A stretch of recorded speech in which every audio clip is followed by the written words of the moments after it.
Hi friends, బాగున్నారా friends? నేను బాగున్నాను ఫ్రెండ్స్, మీరు కూడా బాగుండాలనుకుంటున్నాను ఫ్రెండ్స్. చూడండి ఫ్రెండ్స్, ఈరోజు కూర చేస్తున్నాను. ఉల్లిపాయలు, పచ్చిమిర్చి, కరివేపాకు ఎర్రగా వేగిన తర్వాత చూడండి అల్లం పేస్ట్ వేసుకోవాలండి. అల్లం పేస్టు, ఉప్పు వేసుకోవాలి. కొద్దిగా పసుపు వేసుకోవాలండి. కొద్దిగా పసుపు అన్నీ వేగిన తర్వాత మళ్ళీ టమాటా వేయాలా.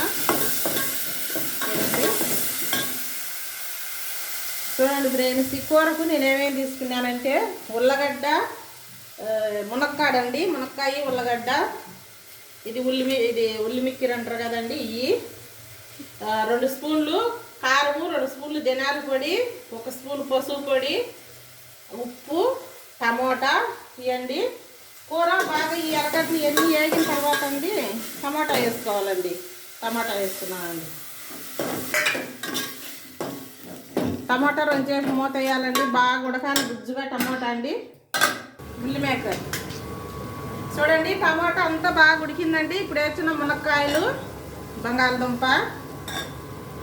ఓకే ఫ్రెండ్స్, వేసిన తర్వాత ఇలాగా బాగా నేను మసాలాలన్నీ వేయను ఫ్రెండ్స్, తినకూడదని మసాలాలు గ్యాస్ వస్తుంది ఎక్కువ అని వేయను ఫ్రెండ్స్. ధనియాల పొడి, కొద్దిగా గరం మసాలా ఫ్రెండ్స్ అవి వేసుకుంటారు ఫ్రెండ్స్. కొబ్బరి అట్లాంటి ఏం వేయను ఫ్రెండ్స్. ఇప్పుడు చూడండి ఏ వేయాలా మిరప్పొడి ఇవన్నీ ఫ్రెండ్స్. వేసిన తర్వాత ఈ మిల్ మేకర్ కూడా వేస్తున్నా ఫ్రెండ్స్. బాగుంటుంది ఫ్రెండ్స్ టేస్ట్గా కూర.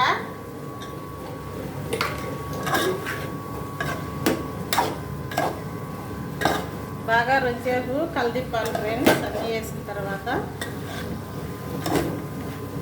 చూడండి బాగా టేస్ట్ వచ్చేది ఫ్రెండ్స్. ఇలా చేసుకుంటే చపాతీ లేకి బాగుంటుంది, అన్నం లేకి బాగుంటుంది ఫ్రెండ్స్.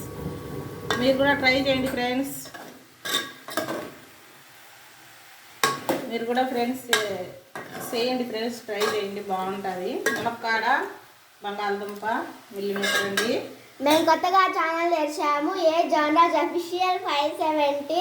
లైక్ చేయండి, సబ్స్క్రైబ్ చేయండి. Bye friends.